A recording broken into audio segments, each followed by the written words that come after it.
This is the story of a man named Stanley. Stanley worked for a company in a big building where he was employee number 427. Employee number 427's job was simple. He sat at his desk in room 427 and he pushed buttons on a keyboard. Orders came to him through a monitor on his desk, telling him what buttons to push, how long to push them, and in what order. This is what employee 427 did every day of every month of every year. And although others might have considered it soul-ending, Stanley relished every moment that the orders came in, as though he had been made exactly for this job. And Stanley was happy. And then one day, something very peculiar happened. Something that would forever change Stanley. Something he would never quite forget. He had been at his desk for nearly an hour when he realized that not one single order had arrived on the monitor for him to follow.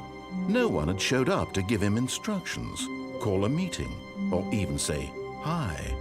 Never in all his years at the company had this happened, this complete isolation. Something was very clearly wrong. Shocked, frozen solid, Stanley found himself unable to move for the longest time. But as he came to his wits and regained his senses, he got up from his desk and stepped out of his office. All of his co-workers were gone. What could it mean? Stanley decided to go to the meeting room. Perhaps he had simply missed a memo.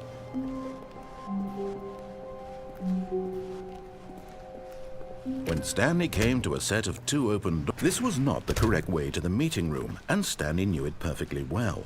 Perhaps he wanted to stop by the employee lounge first, just to admire it. Ah, yes, truly a room worth admiring. But eager to get back to business, Stanley took the first open door on his left. Stanley was so bad at following directions, it's incredible he wasn't fired years ago. Look, Stanley, I think perhaps we've gotten off on the wrong foot here. I'm not your enemy, really, I'm not. I realize that investing your trust in someone else can be difficult, but the fact is that the story has been about nothing but you all this time. There's someone you've been neglecting, Stanley. Someone you've forgotten about. Please, stop trying to make every decision by yourself. Now, I'm not asking for me, I'm asking for her. This is it, Stanley. Your chance to redeem yourself, to put your work aside, to let her back into your life. She's been waiting. That's her, Stanley. You need to be the one to do this, to reach out to her. If you can truly place your faith in another.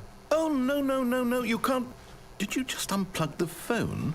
No, that wasn't supposed to be a choice. How did you do that? You actually chose incorrectly? I didn't even know that was possible. Let me double check.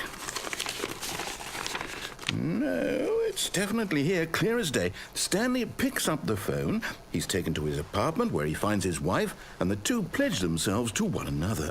Music comes in, fade to white, roll credits. Not picking up the phone is actually somehow an incorrect course of action. How is that even possible? None of these decisions were supposed to mean anything. I don't understand. How on earth are you making meaningful choices? What did you... Wait a second. Did I just see... No, that's not possible. I can't believe it. How had I not noticed it sooner? You're not Stanley. You're a real person.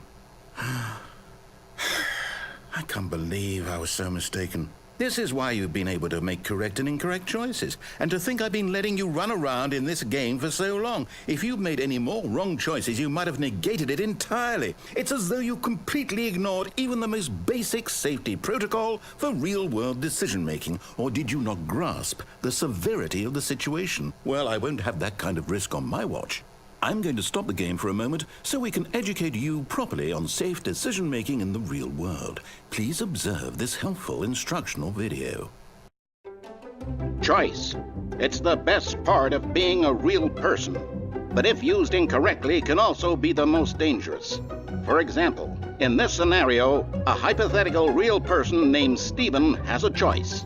He could spend years helping improve the quality of life for citizens of impoverished third world nations.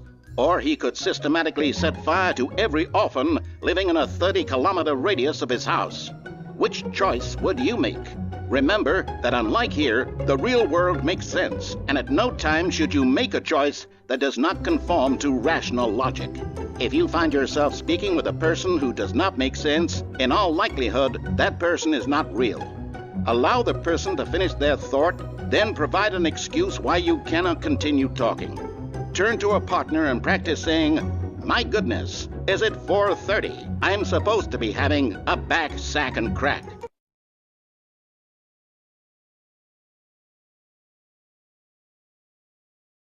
Excellent. Making choices on a regular basis is the best part to a healthy decision-making process. Most medical professionals recommend making at least 8 choices per day.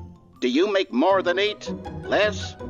And finally, if you begin to wonder if your choices are actually meaningful and whether you'll ever make a significant contribution to the world, just remember that in the vast infiniteness of space, your thoughts and problems are materially insignificant, and the feeling should subside. At this time, your instructor will guide you in an exercise to test and reinforce the material covered in this video. Welcome back. You may have noticed that this room has begun to deteriorate as a result of narrative contradiction. But not to worry. Now that you're properly informed on good decision-making, we're going to revisit a choice you made just a few minutes ago and see what the correct thing to do would have been. This way, please.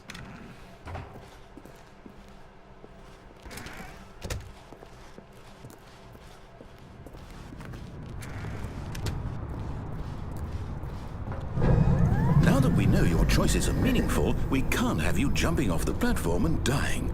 Imagine the main character dying senselessly halfway through the story. That story would make no sense at all. We just need to get you home as soon as possible before the narrative contradiction gets any worse. Unfortunately, it seems this place is not well equipped to deal with reality.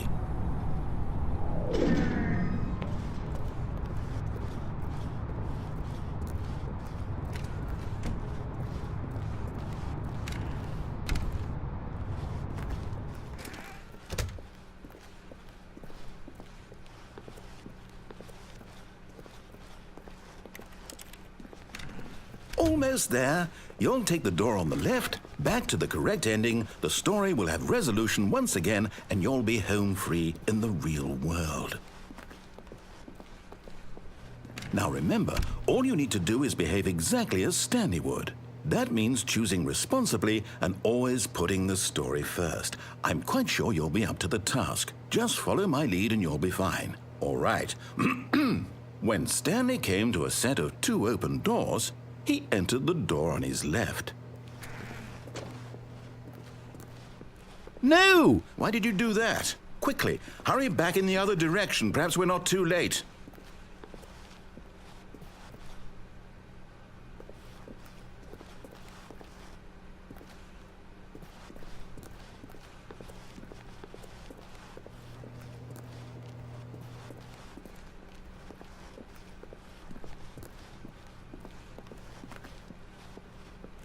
Oh, it's ruined. I can't believe, after everything we talked about, that my story, you've destroyed my work. Why? For what? What did you get out of that? What did you think was so special about seeing the game undone, left here like so much garbage? It's worthless now. And what am I supposed to do? Even if there were a way to continue, would it be worth it? To know that my story is now incorrect? How can I go back to that?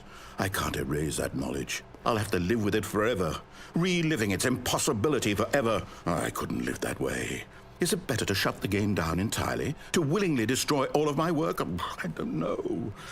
What's the answer? What do I do? What do I do? What do I... No, I have to. I have to shut the game down. I have to. I have to.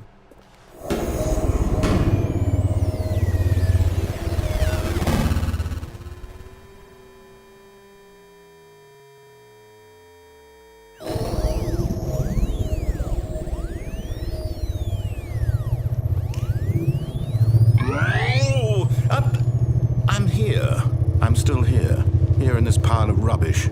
With you, who thought you were so clever. Now look where we are. My entire game is destroyed. It was the only thing in the world that was mine, and you've run it into the ground. What, did you think that would be funny? You just had to see? Didn't I impress upon you how important it was to be like Stanley? He actually knows how to do what I tell him to. He understands that if I say to do something, there's a damn good reason for it.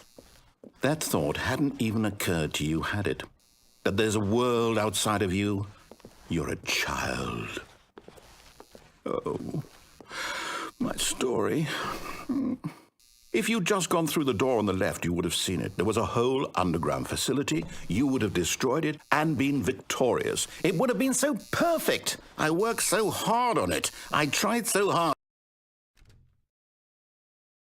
Behave exactly as Stanley would. That means choosing responsibly and always putting the story first. I'm quite sure you'll be up to the task. Just follow my lead and you'll be fine. All right.